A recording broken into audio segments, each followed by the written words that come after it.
The way you teach people how to treat you is the way they will treat you. Respect is earned, not handed out. If you let people disrespect you, that's exactly what you'll jeet over and over. But when you set the bar high, when you refuse to tolerate anything less than what you deserve, they'll either step up or walk away. And frankly, let them walk. You don't need anyone who doesn't have the decency to respect you. You're better than that. So here's how to make sure no one ever disrespects you again. These are 7 lessons you need to teach them loud and clear. Lesson 1, remain calm and do not retaliate.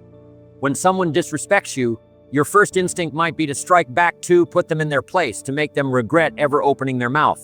Don't. That's exactly what they want. They want you angry, emotional, and reckless. They want to control you. Instead, hold the line. Stay calm. Make them feel the weight of their own words as they hang in the air, unanswered. Silence is power. It shows that their insults mean nothing. Because that's the truth. Their words have no power unless you give it to them. Disrespect is a sign of weakness. It's a desperate attempt to pull you down to their level. Don't go there. Let them fumble in their own frustration while you stand untouchable. Because nothing enrages a fool more than someone who refuses to play their game. Lesson 2, set clear boundaries. Disrespect once? That's a warning. Disrespect twice? That's a choice. And if you let it slide, you're telling them it's acceptable. It's not. People will treat you how you allow them to. So make it clear disrespect is not an option. You don't need to yell. You don't need to threaten.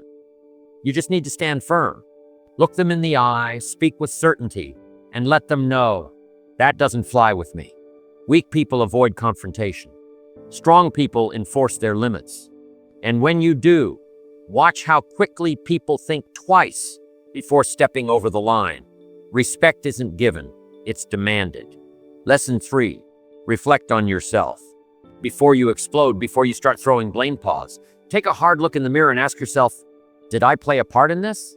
Because sometimes the problem isn't them, it's you. Maybe you said something out of line.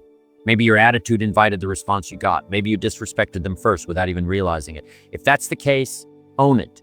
Apologize if necessary. Not because you're weak, but because you're strong enough to take responsibility. But if you did nothing wrong, if the disrespect was unprovoked, then good. Now you know who you're dealing with. And now you know exactly how to handle them by not giving them an inch. Lesson 4, consider the source. Not all disrespect is worth your energy. Who is this person to you? Are they someone you respect? Someone who matters? Or is it just another insecure, miserable nobody trying to drag you down to their level? Weak people project their own failures onto others. They insult, belittle, and provoke because they hate themselves. They want to react. They want to feel powerful. Don't give them that satisfaction. Ask yourself, would you take advice from this person? No? Then why take their insults seriously? Their words mean nothing. Their opinions mean nothing. Let them talk while you stay focused on things that actually matter. Lesson 5, acceptance. Disrespect is unavoidable. No matter who you are, how strong you are, or how much you accomplish, someone somewhere will try to tear you down. That's life. Deal with it. The weak complain. They cry about fairness. They waste energy wishing the world were different. But the strong, they accept reality. They know that disrespect is just noise, irrelevant, meaningless, not worth a second thought. Instead of whining, use it. Let it fuel you. Let it remind you that the world doesn't owe you kindness, and that's fine because you don't need it. You don't crumble. You don't beg for respect. You take it by being unfazed, unshaken, and unbreakable. Lesson 6, practice active listening.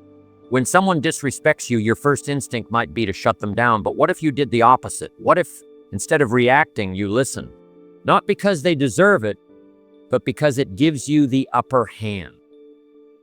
People reveal everything when they talk their insecurities, their weakness, their real frustrations. And if you listen carefully, you'll see through their nonsense. Maybe their disrespect isn't even about you.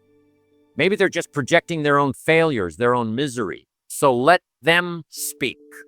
Let them expose themselves. And when they're done, decide if their words even deserve a response. Most of the time they don't. Understanding your enemy is power. use it. Lesson 7, choose forgiveness. Forgiveness isn't about them. It's not about letting them off the hook.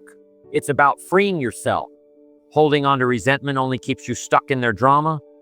Letting their disrespect control your mind. Cut it loose. Forgiving doesn't mean forgetting. You remember the lesson, the warning signs, the truth behind their words.